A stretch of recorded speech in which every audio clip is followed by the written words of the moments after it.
Sebelumnya makasih sudah baca ceritaku yang panjang ini. Aku sebenarnya gak berharap sih ini akan dibacakan di podcast. Aku bacain. Jadi aku sama dia kenal di tempat KKN di desa tetangga. Karena COVID, kami KKN di desa masing-masing namanya KKN dari rumah. Panggil saja dia Naka. Aku pertama kali ketemu dia di rumah teman untuk bahas KKN. First impression dia agak cuek dan gak banyak ngomong. Aku juga sebenarnya gak terlalu memperhatikan sih karena kami fokus rapat.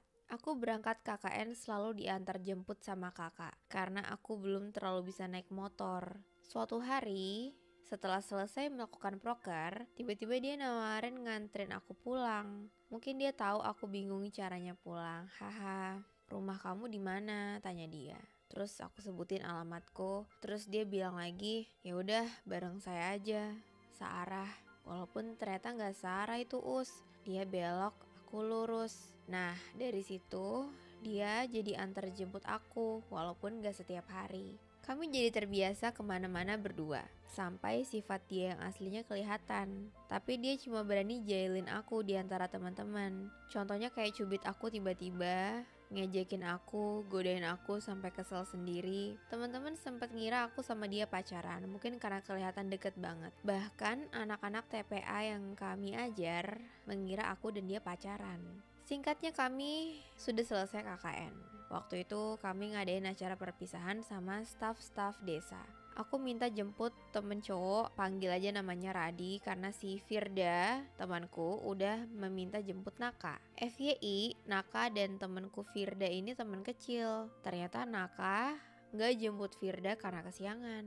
Setelah kami selesai acara, aku minta Rudi untuk antar aku pulang ke rumah.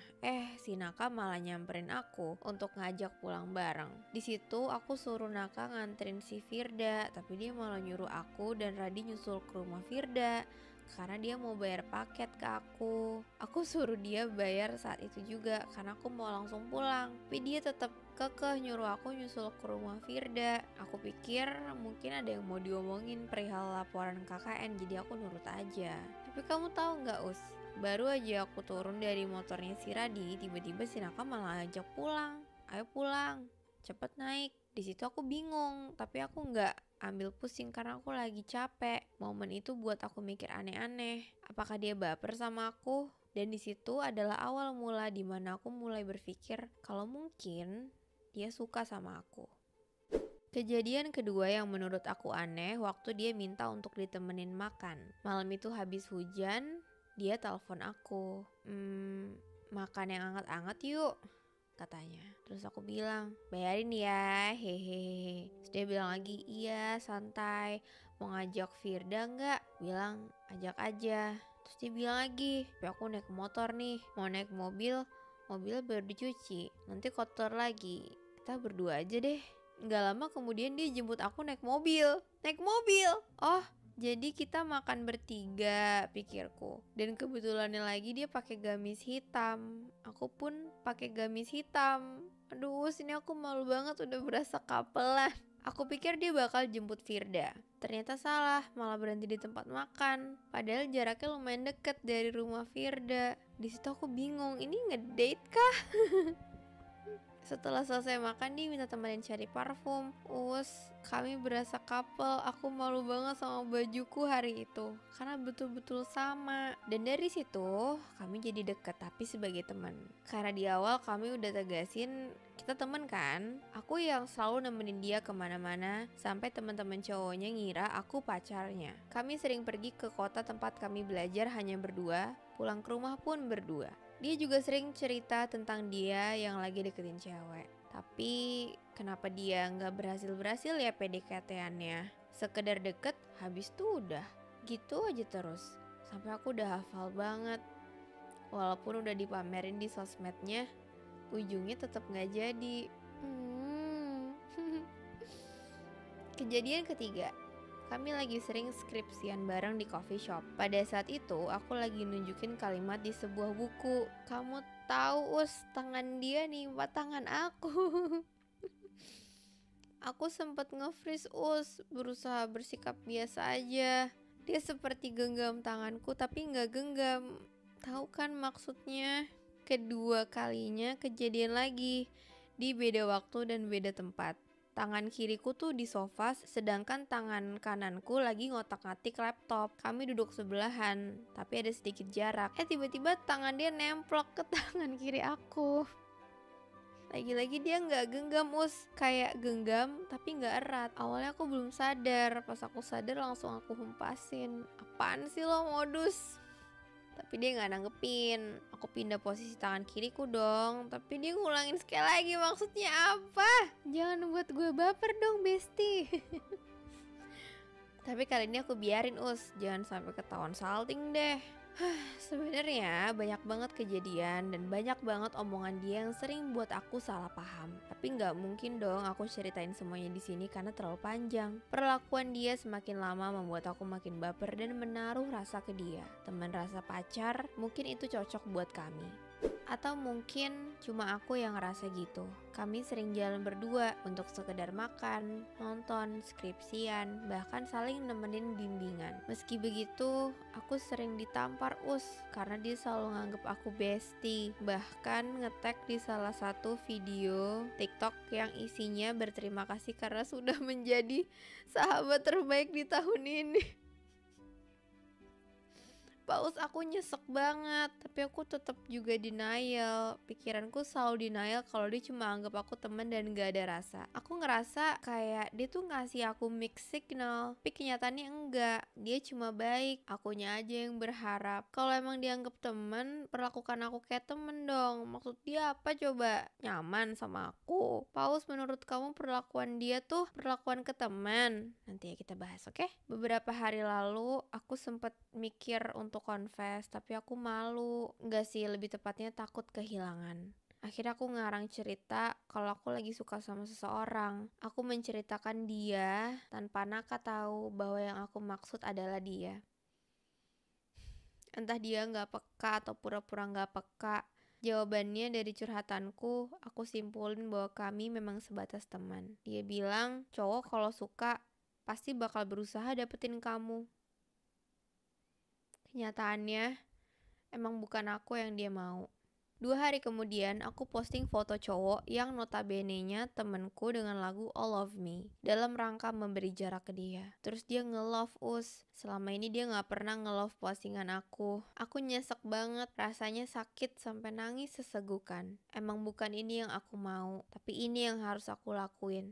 Perlahan aku mulai menjauh sebelum aku yang jatuh terlalu dalam. Menjauh sebagai keharusan, bukan kemauan. Aku mulai memberi batas sikap sebagai teman. Aku mulai menerima bahwa kami hanya sahabat dan gak bisa lebih dekat. Doain ya, biar aku cepat move on dan dapat pengganti. Terima kasih sudah baca ceritaku. Sukses selalu. Sayang.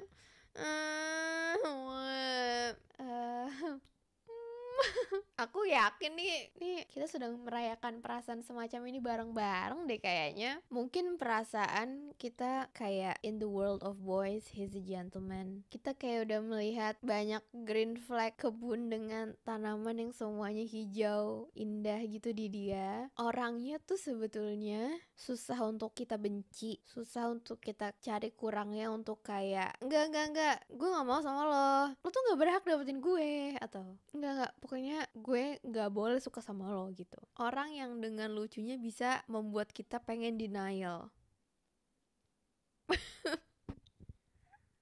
Ketemu sama orang kayak gitu tuh sebetulnya bahagia banget. Tahu gak sih, orang yang pas ada di hidup kamu tuh bahagia aja sama dia. Yang kamu rasain tuh bahagia, kayak ya dia bisa bikin gue bahagia. Bisa banget, dia jarang bikin kita sedih, dia jarang bikin kita marah. Pokoknya kita menyatu aja sama dia sampai kita sadar bahwa bahagia aja gak cukup.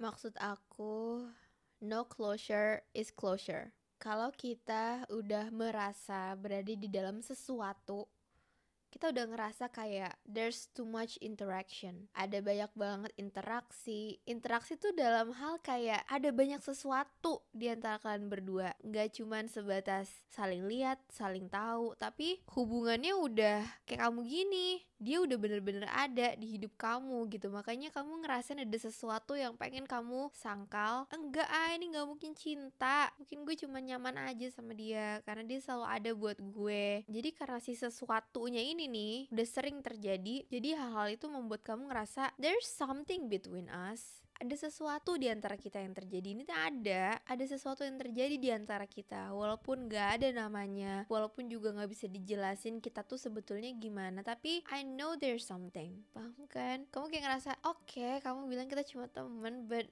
buat aku enggak. Tapi aku pernah nemu quotes, tulisan gitu, aku lupa dari siapa, tapi aku ingat kalau gak salah tuh kata-katanya kayak gini: a boy and a girl can never be best friends because at some time they will fall in love with each other, maybe temporarily, maybe at the wrong time, or maybe forever. Pasti ada perasaan sayang yang berubah menjadi romantis ketika cewek dan cowok menjalin pertemanan. Mungkin ini gak 100% terjadi, tapi ini sering terjadi. Ya siapa sih yang gak jatuh pada kenyamanan yang sering terjadi? Jatuh cinta sama teman sendiri, jatuh cinta sama orang yang gak mungkin nyakitin kamu, jatuh cinta sama orang yang sama dia kamu gak perlu jaim, gak perlu jadi orang lain. Kamu jatuh cinta sama orang yang bisa ngelihat kamu dengan apa adanya kamu, cause he's your friend. Karena dia temen kamu, dia bukan strangers, dia bukan orang asing, dia bukan orang jauh yang pengen kamu raih, dia ada di dekat kamu. Jadi betapa wajarnya kalau kita jatuh pada rasa nyaman itu. Rasa nyaman yang akhirnya mengubah perasaan sayang kita kepada teman menjadi lebih romantis. Menjadi kayaknya ini udah gak sama deh kayak pertama kali kita temenan. I feel something different towards you and I'm not sorry for it. Kita gak perlu merasa bersalah sih kalau kita ngerasain perasaan itu. Perasaannya gak salah, mungkin waktu dan orangnya yang kurang tepat ya. But your feelings are valid, perasaanmu valid banget. Kamu ngerasa pengen buat closure itu karena no closure is closure. Jadi meski hubungannya banyak tanda tanya, tapi kamu tetap pengen bikin finish line. Kamu pengen bikin okay, I need to stop, okay, I need to move on, okay, I need to make some boundaries with you. Kita harus jaga jarak, kita harus sedikit berpisah, walaupun sebetulnya kita gak pernah bener-bener dekat dalam artian dekat yang aku tahu selayaknya seorang cowok deketin cewek. Tapi tetap aja I need to make that closure to you, karena ternyata bahagia aja gak cukup. Atau bahkan at some point kamu ngerasa oh ternyata gue lebih baik gak ada loh. Karena jadi kayak same old story gitu loh, gak ada ujungnya, gak ada tanda titiknya. Semuanya selalu bikin kita bertanya-tanya, and it's not happiness anymore. But if I were you, aku akan bilang, lagi-lagi aku bakal bilang bahwa aku akan bilang, apalagi dia teman kamu ya, teman kamu soon or later akan ngerti sih. Mungkin awal-awalnya dia bisa gak nyaman atau canggung atau awkward kayak, hah?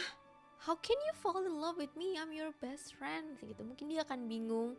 Dan aku tahu mungkin kamu akan ngerasa kayak, masa sih lo bingung, masa lo nggak tahu kalau gue suka sama lo. Mungkin dia emang beneran nggak tahu, karena perasaan orang lain tuh belum tentu cara kerjanya sama kayak kita mungkin bisa peka, kita mungkin bisa lebih berasa, tapi mungkin dia enggak gitu, karena love language tiap orang tuh beda-beda.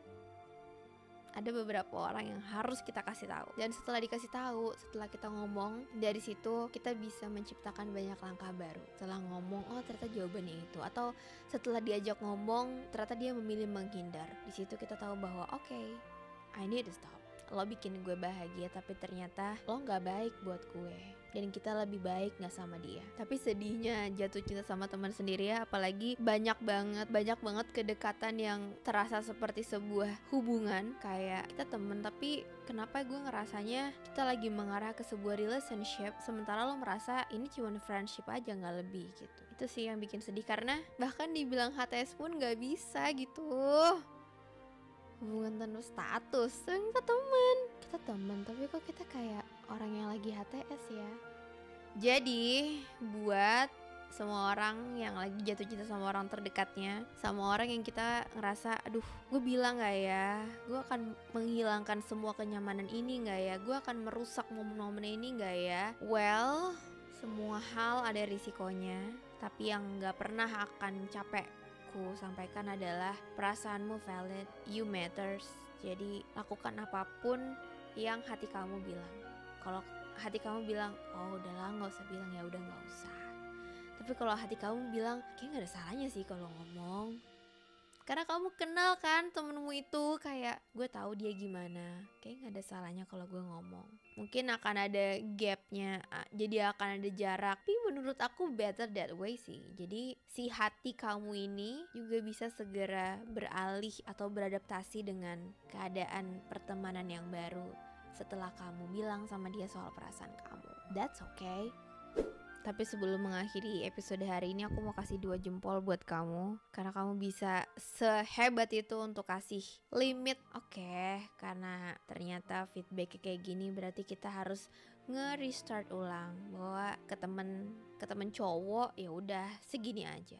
Jangan biarkan diri terlalu larut, walaupun kita gak bisa benar-benar mengontrol perasaan kita, tapi kita bisa mengambil keputusan untuk hal semacam ini. Karena mungkin dewasa itu adalah tentang mengerti bahwa pada suatu titik dalam perasaan kita, mungkin lebih baik kita menyerah aja. Menyerah untuk membiarkan diri kita ketemu sama yang jauh lebih baik.